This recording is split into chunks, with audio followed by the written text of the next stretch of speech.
Hello everyone and welcome. My name is Simon and we are the Whales of Wall Street. Hopefully the audio is a bit better today. New microphone, just adjusting the settings, so let us know if this is all good.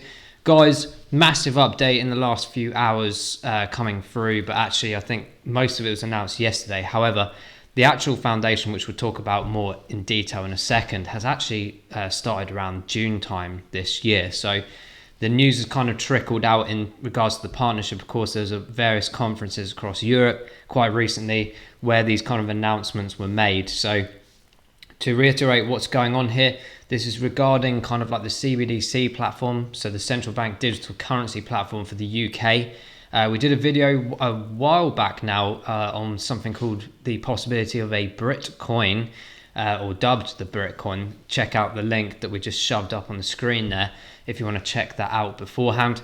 But yeah, guys, Ripple, Avalanche join an independent group to support the development of a digital UK pound. So this is called the Digital Pound Foundation. We'll go into that in a bit more because I'm actually quite intrigued as to what on earth is going on here. So Bank of England is working on what UK's finance minister has dubbed as a potential Britcoin. So that was Sunak a few months back. Digital Foundation is an independent group aiming to support the launch of a well-designed, very British, well-designed digitised currency for Britain. So very much, of course, Ripple involving themselves with interoperability and bridging across multitude of currencies across the world using their DLT. But there's more to this, guys. Avalanche, I think, will be brought in more for the smart contracts aspect. So certainly from an institutional level and just general mechanism of tokenomics as we move forward into what we've always spoken about really with IOTA and IOTX and all these things about AI, autonomous algorithm. Of course, when this is transitioned with the likes of finance and tokenomics as well, you're really brewing a very, very nice blockchain environment and the future for our currency and of course the technology behind it and everything else that will work around it as well. So why is this of interest to me? Well, the Digital Pound Foundation Limited is a company information service, which is public domain for everyone to access any information about any company or organization. There's quite interesting people here. So I'm not going to go into massive names here, but Richard Ells, Susan Friedman, Gilbert Verdian, and Jeremy Wilson here. I think there's more to this foundation, but they're the key kind of like directors and executives, if you like. There's an attorney here, Susan Friedman. We'll go into this in a second because this is absolutely fascinating. So, guys, these people creating this foundation together, just take a look at this, guys. Look, Richard Ellis, okay, director, CEO, founder at Electroneum. Okay, we've covered Electroneum quite recently in one of our episodes. So very much around this whole sort of tokenomics and how things can be spent, purchased, bought, sold using their platform and this, that and the other with fiat pairings, etc. And a multitude of partners and opportunities for businesses across the country to be able to utilize this kind of infrastructure. Not saying that ETN will definitely be used for a specific area, but they're certainly on the advisory aspect. But you've got to ask yourself, why is the CEO all of a sudden becoming a director of this foundation? Ask yourself these questions. Susan Friedman, head of public policy at Ripple. Okay, so these guys are also becoming board members. It's convenient they've literally just put these kind of announcements out here. So a board member on the Digital Pound Foundation. Again, ask yourselves, why on earth is Ripple doing this? Brad hasn't gone on himself, but it looks like he's given one of his key head public policy aspects to this foundation to probably guide the British banking institutions of how this is going to operate. And I always have this thing in my mind, November 2022, guys, because this is when like they're getting rid of all the old cash and this, that and the other. I've just got this mindset of November 2022. I think this is going to be like the key aspect of this infrastructure taking on the central bank digital currency aspect of the UK. And I know that things like this are happening across the world already, but it's really interesting to see this play out. Jeremy Wilson, chairman at the Whitechapel think tank, so very heavily involved in government for ourselves here in the UK. So you see the Whitechapel think tank is very much around thinking process and development of different new structures, new technologies for particularly in investment and finance institutions. As you can see, his history is very well presented over a multitude of different kind of areas in that aspect, and being a fellow as well, of course. So he knows his stuff for sure. The experience is by far behind Mr. Jeremy Wilson here. So very interesting to see this movement as well. I don't think I had information on the other person. Oh yes, so Gilbert Verdian, guys. So for interest of, this is great.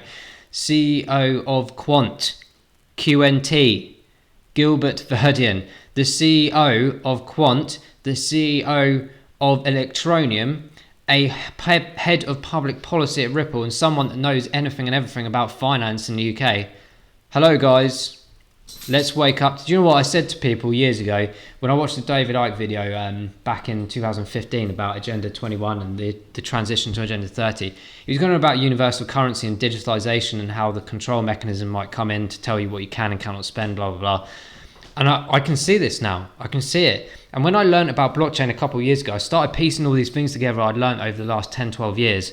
And everyone's like, oh, it's conspiracy theory, it's this, that, and the other. And then all of a sudden, hey ho, it's all here. And then everyone's jumping on the bandwagon that was saying you're a lunatic for the last 5 years, now trying to invest in it because they're fear of missing out. It's incredible. So we've covered most of these in episodes recently on the People's Crypto. Go and check out episode 4's request post on the community page right now. Get your requests in for this Saturday's episode. But looking forward to that, of course. ETN, I knew some of these, but it was great to do some research behind these as part of the show last week, and I will be doing some consistent information pieces along these projects as we move forward. But Avalanche, blazingly fast, low cost and eco-friendly, very big around smart contracts. Just think about it. They've got arguably 3 or 4 of the most key mechanisms in place, with some 4 gigantic companies already in the blockchain and digital DeFi space already. Incredible. It's an incredible movement, and it's clear. It's clear when we saw the BIS news back in June, July, when we did videos on that. Of course, we knew maybe for the last couple of years anyway that they were looking into this, which meant they are already doing it, of course. But now there's kind of more publicity around this, that actually we are going down a digital route. At what point does the rest of the population realize what's going on? When it's too late, basically, and they go, oh, how's this working? And they don't care. Maybe they don't care, they're just happy to have the digital coin and this is the life. But for us as investors and for us that are in the know, it's massive. We're at the beginning, guys. We're at the beginning of something special, and fair play to those that have been doing this for 5-10 years. Fantastic that you've done that. For me, I'm quite new, and most of you maybe out there are quite new as well. This is incredible. We are at the beginning stages of the 4th industrial revolution, guys.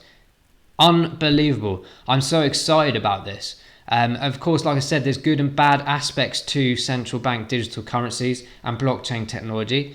I believe CBDCs aren't the most amazing thing, but I'm invested in them. I'm going to make money off it. I'm sick and tired of that moralistic approach for years and years, when actually all these rich people just get away with it and stuff anyway all the time. I've still got my morals and principles, but I'm going to start making money off this kind of stuff. I know what IOTA and IOTX and all these AI companies are about. I know what they're going to do. I'm in that sector. I know what's going to happen when we have all the tokenomics and everything is on the system. Yeah, the decentralization is quite thin, really. The actual aspect of centralization will continue.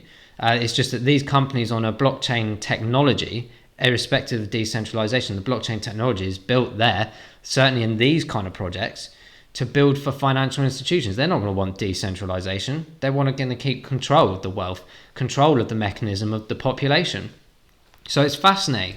I think it's absolutely fascinating. I think we'll have maybe a debate video next week. I'm going to try and get a live one done and a live chat, and everyone just have your thoughts and opinions. What do you think of decentralization and centralization, and like how's the bridging going to occur? And are we actually ever going to be decentralized? Because all of this is leading via government and foundations to a centralized system within a digital technology aspect.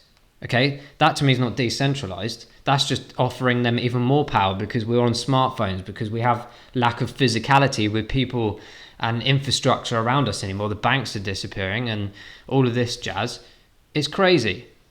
But I think this is fascinating, guys. Let us know in the comments below what you are thinking. If you're from the UK like I am, what do you think about this? Are you happy or not happy about a digital currency coming in to replace our digital pounds? Do you not care less? To be honest, I don't care less. Hopefully I won't be using the crappy digital pounds. I want to be using other digital assets to pay what I want. I want to be in control of my money and what I do and don't spend it on. Not have people and banks and governments tell me what I can and can't. Obviously within regulation and rules, like no illegal payments or anything like this. But this is where it's going to get interesting. It's going to get really interesting when regulation continues to kick in and we start seeing more narrative around this, because actually they might just shut down most of the things around us in our crypto asset portfolios. You just don't know. So it's important to keep on top of things like ISO 20020 to see who's being applying for that and lodged in with that, who's regulatory passed in Europe and things like this. We talk about IOTA a lot, who are obviously part of the European Commission now, and a lot of things going on there. So you just got to follow the really good money. I'm not a fan of all these Shiba Inus and stuff like meme coins and this, that and the other. I'm more interested in fundamental projects. Of course, great that you can make money right now, but you don't know if you're going to get stung in the future using these things or trading these things. You have no idea. So you just got to get the research done and the fundamentals done in the background of all these things, and decide for yourselves in your own mind, is this safe, is this not safe, what's the actual outcome for this project, am I investing in something that's actually worthwhile? And these projects here, which is called out here, obviously part of this foundation. Of course, there's many others. We talk about Zimfin, we talk about a multitude of different projects all the time. But this is fascinating. This is really fascinating because they've got a full ecosystem here in a foundation, and I'm sure more will be added to accumulate more of a consortium, if you like, to help the British government understand the technology. Honestly, some people in Parliament, they're so long, they don't even know what the internet is. I'm not even joking. You go, well, what was the internet? So how do you think this worked? I've been there. It's crazy. Can't believe it. But this is where we are. These are the people that we vote in and run our country. And hopefully people like Ripple, etc., Electronium, Avalanche, Quant, will have the expertise and the knowledge to get these guys in gear, or maybe even replace them, hopefully, and get our economy boosted up, the speed of it. Arguably London used to be one of the powerhouses of the finance industry of the world, and it still is to an extent, but tell that to the millions of people that are pretty much on the poverty line right now as to whether our country is doing well or not. And hopefully blockchain technology and the enforcement of efficiency and technology of this, that and the other will help us in some way. I just hope that it goes the moralistic way and the good way rather than the bad. So guys, we're going to wrap that video up there. I will do a video on XRP and all these other ones separately, but I just wanted to throw this piece of information out and get you guys thinking about the fundamental crypto assets out there and follow that money, because once you delve into what these foundations are, who's working for them and who those people work for, it all concludes in your mind what's going on, and then you start anticipating that actually, me personally, I don't hold any Avalanche, but now I'm going to, because I think this is very interesting, and I'm sure it's not the only project that they're working with on a multitude of these things. And like I've reiterated before as well, for blockchain and everything to work properly, there needs to be interoperability and bridging and a collective unified system where all these blockchains and all these technologies and projects work together for a better world. It's the only way it can work. There will never be one winner. Never. They all have to work together.